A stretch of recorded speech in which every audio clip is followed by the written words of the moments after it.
One of the things that impressed me early on with Sandra was from day one, she started to lead. There wasn't a break-in period. There wasn't a time that took her to learn the job. She was leading teams, initiatives, and driving results right from day one. Some of the major areas that Business Management Services branch is responsible include social media on behalf of the ministry, the Drive BC website, which has over 14 million people visit each year, and we've also been extremely engaged in the Stop of Interest program over the last year and a half.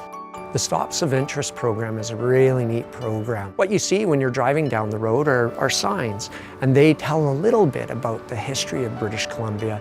It's celebrated accomplishments by Indigenous people. It's talked about Japanese internment camps and the history that Canada can't forget.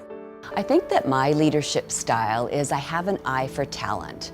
And so it begins with recruiting really strong individuals. And it's being able to develop and grow your staff.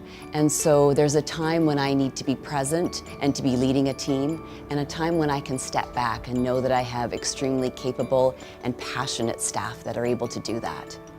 Sandra's approach to leadership would be to always be reading the temperature of her team. She has a close-knit network of senior managers that I know she taps into regularly. And I think that through that feedback that she's getting, because she cares enough to ask and wants to know, then she's coming up with strategies to ensure that the branch is feeling cohesive and connected.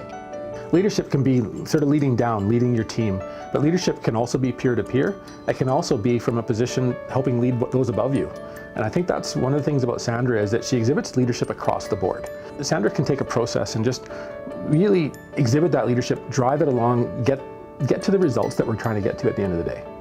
Sandra is a person that on all facets, she's there as a consummate leader, to elevate the game for all of us, to make us think about doing things differently, and to do it better for all the British Columbians, but for all of us also in the ministry and in government.